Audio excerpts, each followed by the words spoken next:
going on, guys? Welcome back to the channel. The Tang Stang has not moved much at all. As you guys know, if you saw in the previous video, snapped the good old input shaft on the Turbo 400.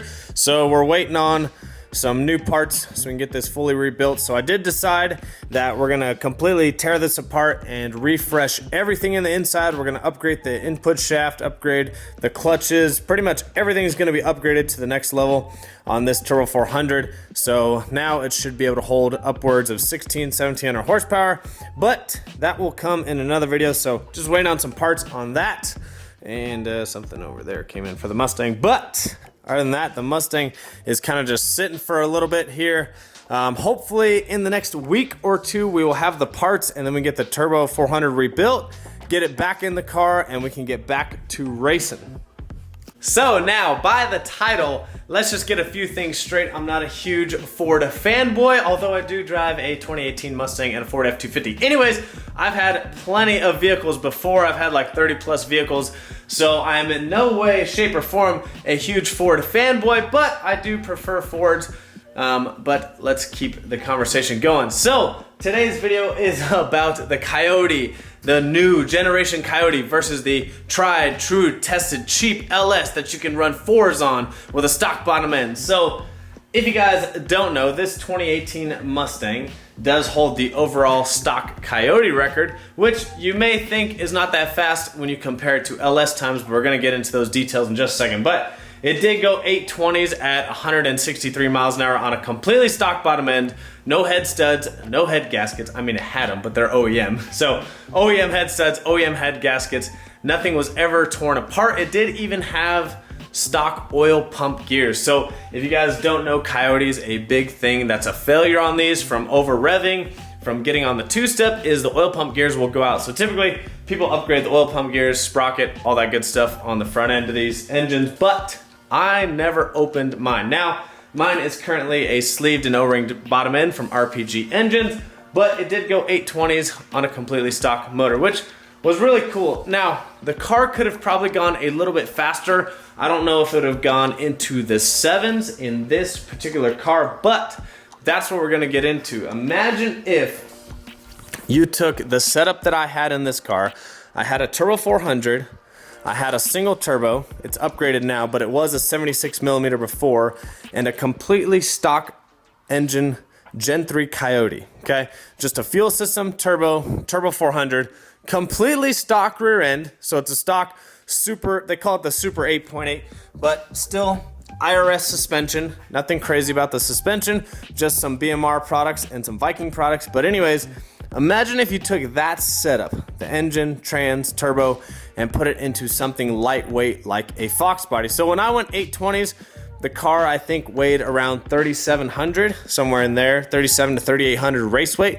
It's gotten a little bit lighter since then, but it went 820s, 163 miles an hour with only a 1.20 60 foot. Now, probably all the LS people are saying, well, look, the LS stock bottom end record is a 4.5 eighth mile. Of course it is. It's in a super nice car by Capizzi. I think that's how you say his last name, but he's got a super legit roller Fox body. It's a 25.3 setup. It's got a huge turbo on it. Obviously, it's a stock bottom end.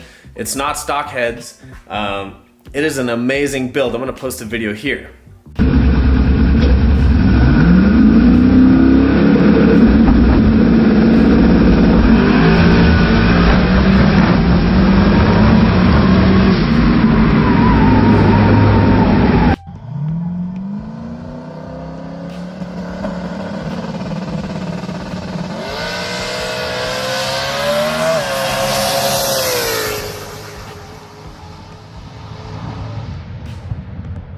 Now that car is a little different than this car here. So really what my video about today is, imagine if you put this Coyote setup, single turbo, Turbo 400, or even a Glide, in a lightweight Fox body. Something 3,000 pounds, I'm sure they're weighing under 3,000 pounds, but just call it 3,000 pounds. I think it would give the LS a run for its money. Now the reason why a lot of people go LS is because you can't just go to a junkyard right now and pick up a Coyote for under $1,000, right? A lot of people can go to the junkyard. It's getting a little bit harder now because everyone's buying them, but anyone could go to a junkyard, get a 6.0, get a 5.3, get a 4.8, you know, and get it super cheap, slap a cam in it, slap a big turbo on it, and go pretty quick. Now, not everyone's going that fast, but when these guys are going, you know, mid fours on stock bottom ends, obviously it's opening everyone's eyes. Everyone assumes LS over Coyote. There's this huge thing. LS is so much better than Ford, blah, blah, blah, blah, blah. Well, no one has really taken a completely stock bottom end Coyote and put it in a Fox body. Now, there is a lot of really quick Coyote swapped Fox bodies, which I'm gonna drop some clips here.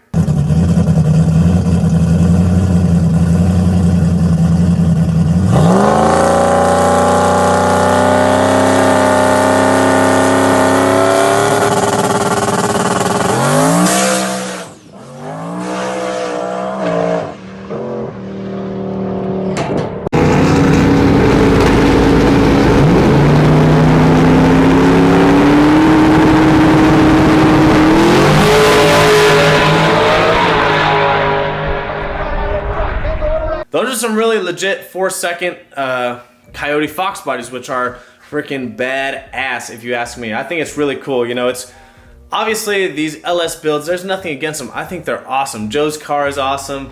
All these other cars, these guys going fours, you know, mid fours on completely stock bottom ends. I think that's super cool. Just no one's really done it with a Coyote setup. So I almost wish, Joe and I thought about it really hard when he had his legit roller. That is now what it is now. But when he was touching up the roller and he didn't have the engine, trans, or turbo for it, we really contemplated getting a stock Coyote and just throwing it in there and seeing how fast we could go. Because the thing is, no one's really seen how fast they could go. They've taken built Coyotes and put them in Fox bodies, but no one's really taken a stock bottom Coyote and really pushed it. I think there's a few guys out there, but they haven't pushed it like the LS platform. And so the LS platform, when you've got, you know, 10s, 20, 30,000 people trying to do it, obviously the rate of people going fast on them is gonna be a lot more. When you've only got like a handful of people trying stock bottom end Coyotes in Fox bodies, of course there's not gonna be a good rate of them going really fast. So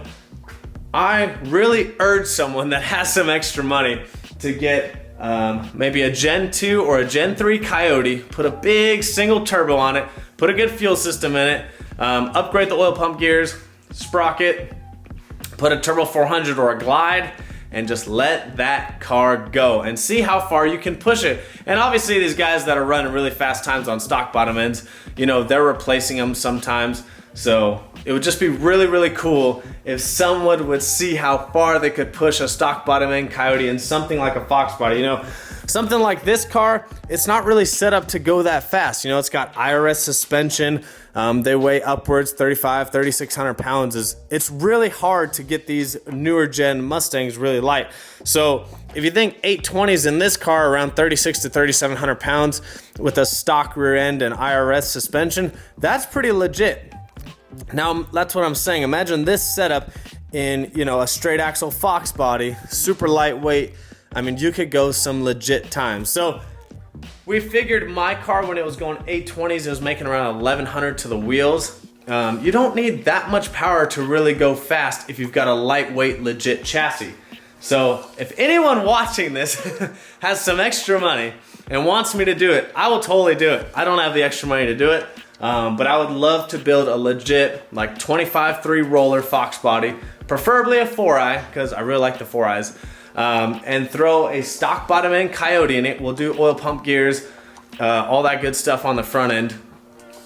And then we'll put a glide or a Turbo 400 in it, beef up the rear end, put some super nice suspension on it, and get the car really lightweight and just see how freaking fast we could go. Because there is a lot of Coyote haters out there. And trust me, I'm not a LS hater and I'm not a Coyote hater either, obviously. I like them both, but it would just be cool if someone finally took that platform with a stock bottom end and actually pushed it. You know, most of the guys I know that are going really fast, they've got built motors. They probably could have gone really fast on a stock motor, but they didn't want to waste time with that.